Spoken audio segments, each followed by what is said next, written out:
Pateicoties dažiem uzņēmīgiem autoražotājiem, mēs esam iepazinušies ar pilnizmēra apvidus automašīnām, jeb crossoveriem ar 100% elektrisku piedziņu. Ir tikai viena nelaime. Šīs automašīnas ir ļoti dārgas, pat ja nepārstāv premium segmentu. Kāds tad varētu būt risinājums? Nu, varbūt, ka jaunā tēma ir lādējumie hibrīdi. Un šodien mēs brauksim ar jauno Honda CR-V tieši tādā izpildījumā. 2 litru benzīna dzinējs šeit papildināts ar 17,7 kWh gaitas bateriju. Tā ar pilnu uzlādi ļauj veikt līdz pat 82 km. Iekšējā lādētāja jauda ir 6,8 kW, tātad mājās pietiek ar vislētāko Volbox, lai baterija būtu pilna jau 2,5 stundās. Interesanti, ka abi uzpildes vāciņi, gan elektriskais, gan degvielas, atrodas vienā un tajā pašā automašīnas pusē. Tas ir diezgan neparasts risinājums, lai gan neviens jau nav teicis, ka tā nedrīkst. Jāpatur tikai prātā, ka benzīnbākas vāciņš tāpat vaļā nenāk, kā jau plug-in hibrīdam. Tam ir nepieciešama atgaisošana, tāpēc vāciņš ir jāatver ar pogu. Lai gan jaunais CR-V ir 4,7 metrus garš un diezgan grezns crossovers, Honda atstājusi tam visai sakarīga izmēra riepas. Mūsu ceļos augstāks profils būs gan noderīgs, gan komfortabls. Pirmajā acu uzmetienā lādējamais CR-V ne ar ko neatšķiras no savu pašuzlādes brāļa. Tas pats lielais, elegantais un pārsvarā tumšais salons. Sporta stūre, virtuālais panelis, tiesa gan tagad mums ir 2 rādītāji, viens gaitas baterijas kapacitātei, otrs degvielas tvertnei, bet citādi viss izskatās tieši tāpat.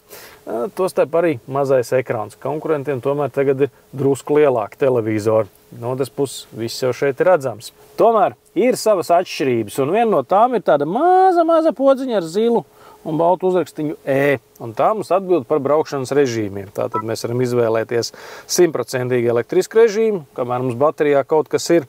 Mums ir režīms Save, tad mēs varam pietaupīt to elektrības lādiņu, pilsētas apstākļiem un braukt ar benzīnu. Un vislabākais režīms ir auto, tad automašīna pati izdomā, vai grib braukt ar elektrību, vai ar benzīnu, vai varbūt ar abiem reizē. Honda teica, ka braucot ar elektrību vien patēriņš ir 15,5 kWh uz 100 km. Elektromobīļu mērogos tas skaitās labi. Turklāt novērojam, ka ar elektrību lādējamais CR-V ir gatavs braukt ne tikai pilsētā, bet arī pa šoseju un pat diezgan ātri. Ejam tālāk. Atcerēsimies, ka lādējamais CR-V hibrīds ir tikai un vienīgi priekšpiedziņas automašīna. Ar pilnpiedziņu šo CR-V versiju dabūt nevar. Pašuzlādes hibrīdu var. Un tad mēs sākam domāt, ko tad tāds automobīlis spēj? Esiet pārsteidzīgi savos secinājumos. Es atradu, ka braukšanas režīmos mums ir arī īpašs režīms piekabes vilkšanai, ir tow. Un ja jau šis automobīlis var vilkt piekabi, tad acīm redzot nav nozīmes, vai velkošie ir visi vai tikai priekšējie riteņi. Jā, bet vai CR-V e-PHEV, kā to īstenībā sauc, ir arī reāli ekonomisks?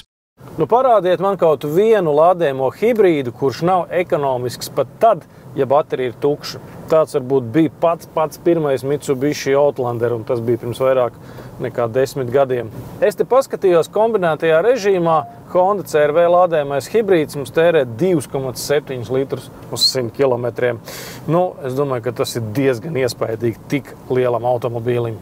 Pātrinājums līdz 100 km/h ir ap 9,5 sekundēm. Braucot gan CR-V šķiet ātrāks.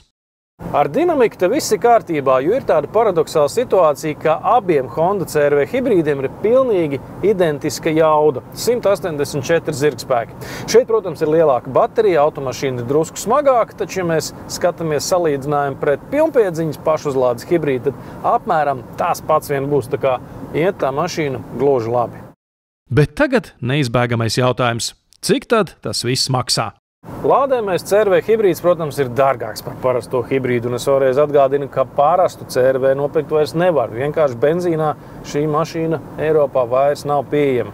Cenas atšķirība ir 5,000 eiro, taču jāpatur prātā, ka lādējumam hibrīdam mēs varam dabūt līdzmaksājumu, tātad 2250 eiro atlaide, un vēl kādu 1000 vajadzētu iedot arī dīlerim. Tā kā, ja mēs tādu bišķi pačingstētu, tad šādu automašīnu mēs varam dabūt par apmēram 55 000 eiro.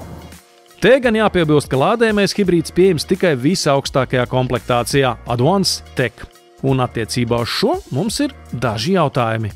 Ja automašīna maksā vairāk par 50 000 eiro, un tas ir tieši šis gadījums, gribētos, ka tajā būtu vairāk tādu parocīgu, pārdomātu sīkumu. Nu, piemēram, es gribētu, lai Honda CR-V ir 3 zonu klimata kontrola, tātad aizmugurē būtu atsevišķi klimats. Šeit tāda nav. Lai gan CR-V bagāžnieks ir milzīgs kā lāde, tā sānos atrodami tikai 2 mazi āķīši un vecmodīga 12 voltu ligzda.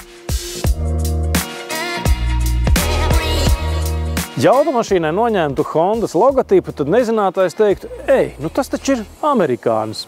Un, godīgi sakot, ir tajā jaunajā CR-V kaut kas amerikānisks. Tas garums, izmērs, apjoms, arī durvju izmērs, cik plati tās durvis varās, cik ļoti tā automašīna ir orientēta uz ikdienišķu komfortu, nevis kaut kādiem, superdinamiskiem izrāvieniem, kurus patiesībā mēs atļaujamies varbūt 2 reizes mēnesī. Un arī lādējamais hibrīds šobrīd ir ļoti aktuāla tēma otrpus okeānam. Tā kā es domāju, ka ar laiku šāda tipa automašīnas pavisam aizstās kādreiz populāros dīzeļus. Un, Honda CR-V lādējamais hibrīds ir viens no piemēriem, kurš rāda, kā tad šis virziens varētu attīstīties.